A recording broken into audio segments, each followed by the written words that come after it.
But I remember that when I was at school already, we were telling me that I should take a shower rather than take a bath.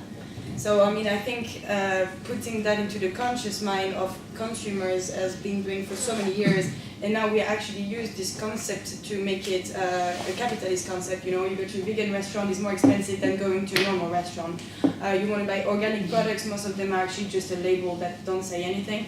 You buy more expensive. So actually this environmental way of life is for people that have time to do it and people that have the money, which is not right. So this is why, I mean, of course I agree we should continue to educate people, we should educate ourselves, as in like it's better that you take the bicycle to go to work rather than take your car, and I will never disagree with that. But I think we came to the point where it needs to really be a radical change that is not changing totally from capitalism, but as in I'm going to give my two big ideas. It's actually working less, so making degrowth something that is valuable for the economy.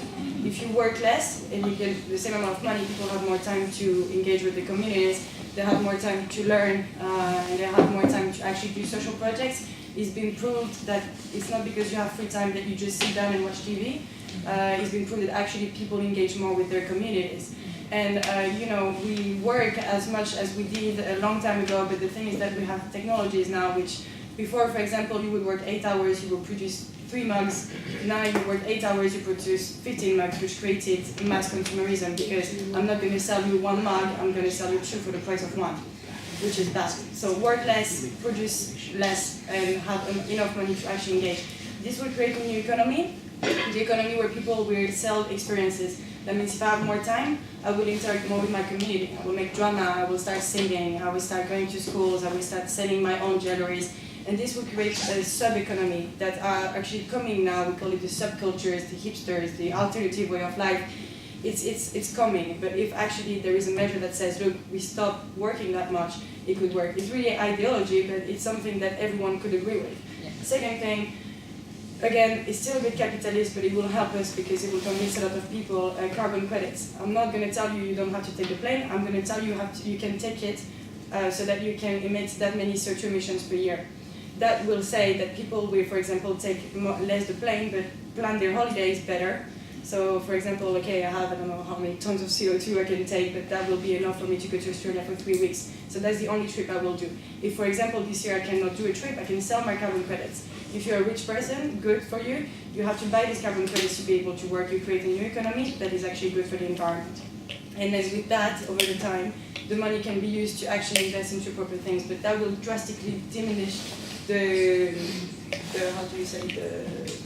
big consumerism that we have. And this, I think for the short term now, the CO2 emissions, that is applicable, that will convince a lot of people, but that's just like 2 first steps that I think could be good. And like it's not only about like, for example, CO2 emissions, but for example, meat product, like the meat, because what will happen is that if less people eat meat, then the meat producers, they will decrease the price of meat. So a lot of people will be like, you know what, okay, it's not that expensive. You know, McDonald's would be cheaper, all of these places would be cheaper because they will be losing money, and their own way to actually make you consume is to make it cheaper.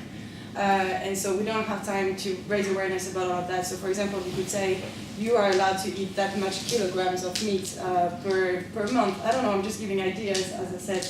And then this is how much you can eat. You don't discriminate between rich and poor. Obviously, rich people, if they want to eat more meat, they would be able to pay, but then that would bring down the price of other products for people that have less money. So that's just an idea to mix up like social views and environmental views with the system that is kind of neoliberalist and capitalist nowadays that can make a huge movement like on a big scale. So these are my 2 ideas.